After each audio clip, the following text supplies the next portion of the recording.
Hey guys, what's up? Today I have a review for you on this knife right here. This is the Spyderco Rubicon. This is a knife that I am actually sad to see go. I am going to be shipping this knife off tomorrow to trade for a Spyderco Manix 2 Natural Jade G10 and an M4 blade steel. However, I am really happy I got a chance to own this knife, and it's a knife that I really honestly do love. However, it just doesn't really fit into my collection and for my personal uses, and we might talk about that a little bit later. So first, let's do a size comparison. Let's compare it to a knife that we'll be doing a lot of comparisons to. That is the Spyderco Swish Buoy. This knife is going to continue to come up through this review. You can see that it's a little bit smaller than the Swish Buoy. We compare it to the Chris Reeve Small Sebenzo, and we can see it's a little bit larger. Then we can compare it to the Spyderco Junior, and we can see that these two are about the same size. So to give you some actual dimensions on this knife, the blade is 3.03 inches. The overall length is 7.48 inches. The weight is 4.20 ounces. So a little bit of a chunky blade for a 7.48 inch overall blade. We have 4.2 ounces, so that's a little bit heavy. But however, I think a lot of you guys out there, weight doesn't really matter on a knife like this. Maybe for your tactical blades, if you're a nothing fancy guy, then weight will be an issue, size and weight constraints. But for most of us who just, really enjoy knives, the weight doesn't really bother us too much. So what is the role of this knife? Very simply, it's an EDC. I don't see this as a tactical blade. I don't see this as a hard use blade. This is just simply a everyday carry knife for people that really like fine cutlery. So let's talk about what's excellent, good, fair, and poor on this knife. So what's excellent is what's particularly unique and perfect about this knife. And one of the things that really stands out is the fit and finish on this guy right here. As far as finish goes, let's take a look at the carbon fiber. Look at the beautiful polish this has on it. We don't see a lot of carbon fiber that has this nice polish. We see a lot of matte carbon fiber, a lot of satin carbon fiber, but not really a lot of this polished carbon fiber. So it's really nice to be able to see that on a knife, and it really is gorgeous looking. It continues on to the pivot, and then I love the finish that's on the blade here. We have a two bi-directional, I guess, satin. So we have satin going horizontally and then longitudinally or vertically. And I just really it's a very high polished satin. You can tell that a lot of care and a lot of work was put into this knife. Now, as far as finish goes, the gaps between this pivot ring, the fact that there is a pivot ring also goes to the finish and how it's polished as well. But there are no gaps on this knife between the liner anywhere. There's no holes in the carbon fiber. There are no voids. And whenever I was taking this knife apart, the backspacer, so these screws thread into tubes that go through the backspacer. And the tolerances were so tight that those tubes would stay there even if I was holding them, to where normally, even on a knife like the Swish Buoy, the tubes would fall out of the backspacer because of just gravity. They were pressed the tolerances were so tight, and they were pressed into the backspacer so well that in the titanium liner that they just stayed. And that's something that I think is just really nice, and that's something that I love whenever I'm constructing or deconstructing a knife, just to see how well all the parts fit together.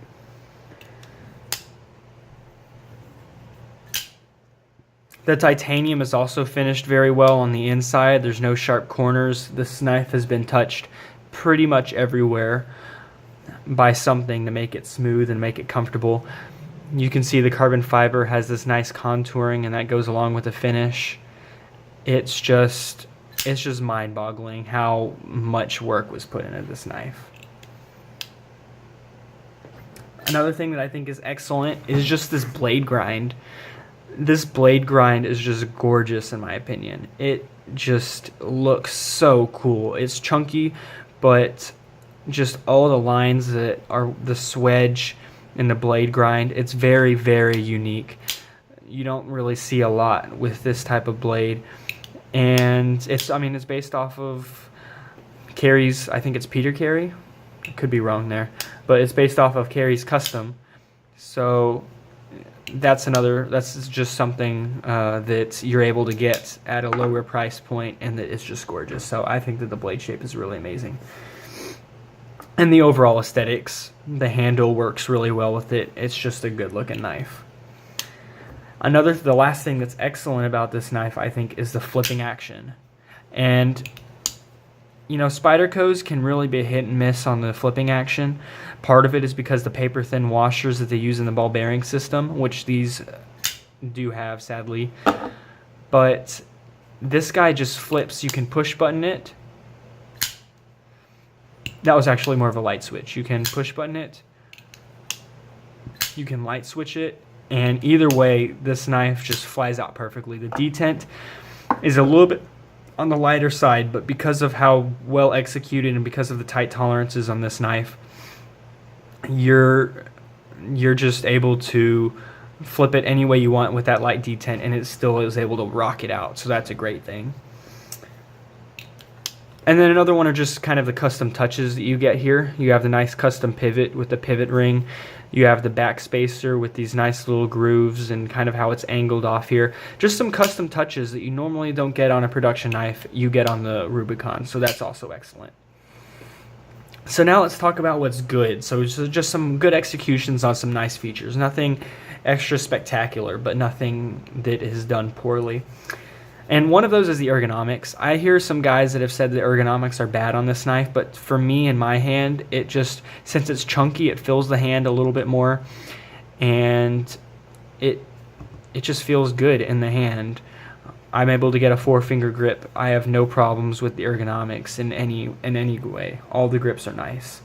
Another thing that I think is well executed is the Pocketclip. The Pocketclip carries, it's about a medium carry. That looks like a lot of knife sticking out of your pocket, but in real world, that's not enough to bother me. I think that it's done well. And it's a titanium clip that matches the titanium liner. And I always like it whenever you have, some matching stuff going on. I hate it whenever the clip is just kind of a completely different color, and you're just like, why? Like the Spyderco Delica with the black clip and all of the different colors, it just doesn't make sense. Just go stainless with the hardware. But this does that, and so that's something that is really enjoyable.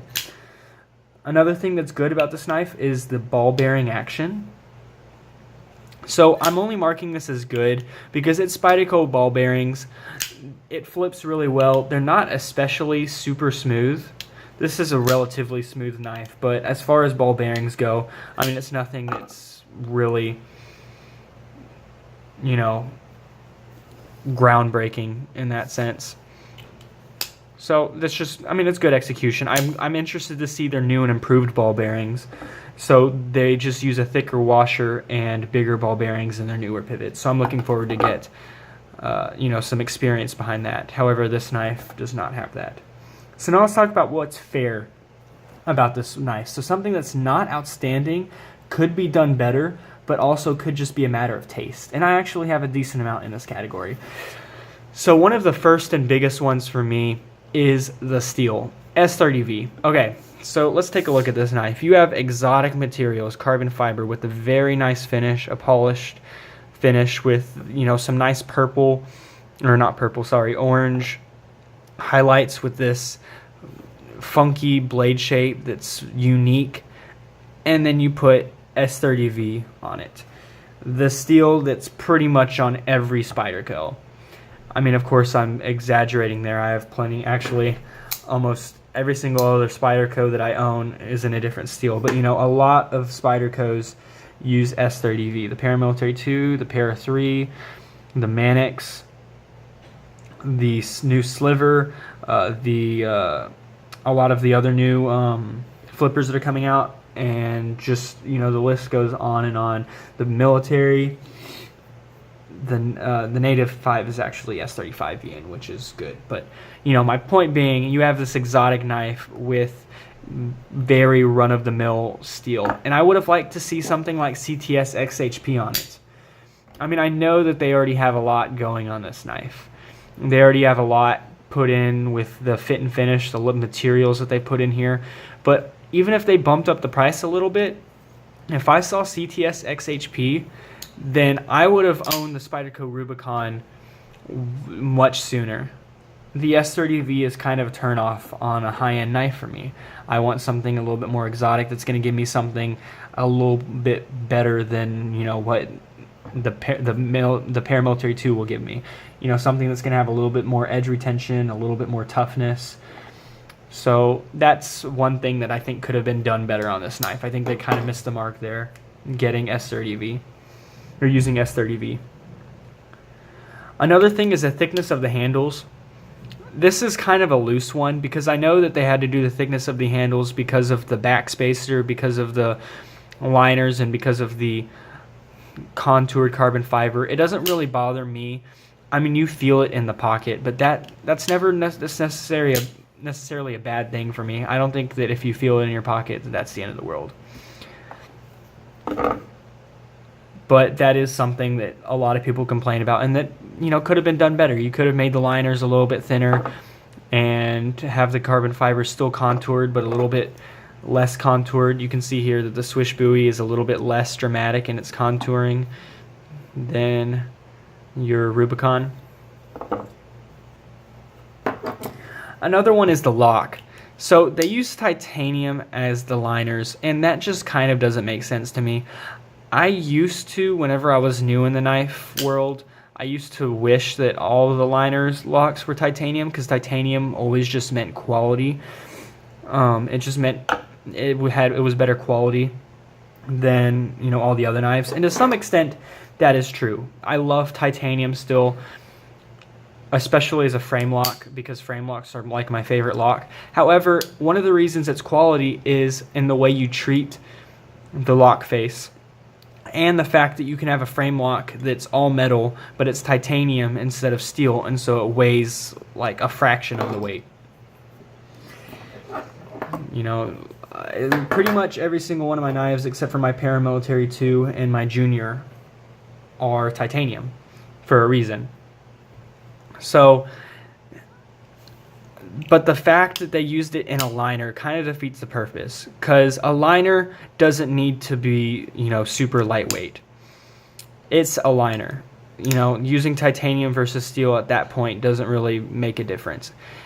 And what you're doing is you're putting a softer material against a harder blade. And when you can avoid it easily by just using steel on something that already has a premium handle material, it doesn't need titanium to make the handle premium. It just doesn't make sense to me, and it gives it a little bit of lock stick, as you can hear. Sometimes it's better than others, and you can kind of take care of it by just continuing to apply some pencil to the lock face, and eventually it'll go away. But that's a problem they could have easily avoided by just using stainless steel. Or you want to make it even more high-end, have titanium liners with a stainless steel interface, but then again, the price would continue to go up. And then another thing about the lock that I think could have been done better, this doesn't really bother me if we're being honest, but the fact that there's no cutout to access the liner and you kind of got to dig your thumb in there to move the liner over. Like I said, that doesn't necessarily bother me. I have owned a Spyderco Gale Bradley 1, and I've been able to use that lock just fine. It just isn't really an issue to me. I can get my thumb in there all the time, but that is something that a lot of people complain about, and it is kind of a valid complaint. If it's a little bit harder for you to get your finger in there, then maybe a lock or cutout to access that lock would be a little bit better. Another one is sharpness in the blade. So it's not quite as bad as the Spyderco Junior if you've seen that review, but the Spidey hole and the top of the blade do have a little bit of, you know, kind of a sharp corner, and it's not going to scratch you up or anything at all. But when you have the Spyderco swish buoy where everything is just kind of round and melted together and there's no sharp corners anywhere except for the edge on this knife, I just wish I could have seen that in the Rubicon, because the Spyderco Southern kind of has the same thing going on there, and I just wish that that kind of transferred over here. It just would have added another element of niceness to it. Lastly is the edge geometry. Now I'm going to try to show you this here. This is sharpened at 18 degrees per side, and I don't know if it's showing up on camera as well, but up here the edge is much broader than whenever it gets to the tip. Let me show you on this side too. So you can see that the edge bevel is super broad, and then it starts to thin out, and then it gets really thin near the tip. That's because of this grind right here. You see that it's really angled, so the edge is thick, thin, thin, thin, thin, getting thinner. And so this is 18 degrees per side, which is already kind of thick, and then you kind of have a broad bevel, and you know, you have that inconsistency in edge thickness. That's something that just isn't great. And the reason why I'm not putting this as poor or objectively bad is because I have cut with this knife, and it does cut decent. It doesn't cut as bad as I thought. I'm not wedging stuff apart like I am with a lot of other knives. It isn't the best slicer, but it slices and it gets the job done, and it slices, you know, decently. It slices better than a lot of cheaper knives that I've owned and carried. So I'm not going to level that as a major objectively bad thing. It could be a matter of taste, and it could have been done better, but overall it's not the worst thing in the world. So that's actually the end of kind of my breakdown on this knife. So let's kind of look at some competitive options real quick. So this knife is going to run you on the secondary market. It's discontinued now, and it can run you anywhere from $200 to $300. And you might be able to find it a lot cheaper. I think these knives are becoming a little bit more valuable now that they're discontinued. And so I was actually able to trade this one for the Manix 2 JG10 with M4 blade plus $50 on the guy's end for this knife. And so that values this knife around $200 to $250. So anyway, for that money, if you add in like another $100, you could get a Spyderco swish buoy. And I do think the swish buoy is a better knife. It's got a lot of similar fit and finish things. It doesn't have as the exotic and materials and the exact finish that the Rubicon has.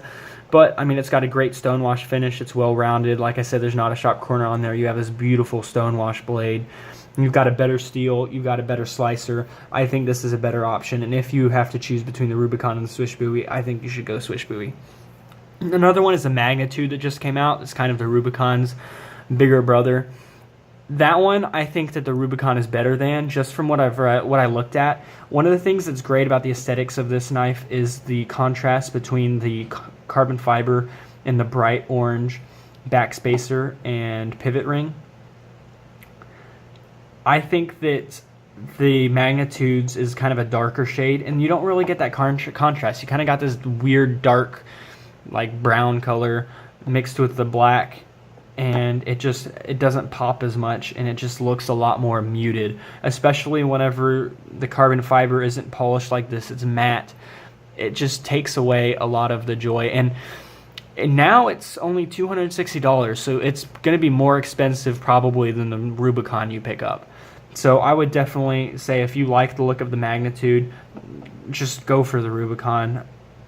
It might not slice as well, but does everything else as good, and the slicing capability is not going to be, you know, a big enough deal to make it a deal breaker. And then there's the Rubicon 2.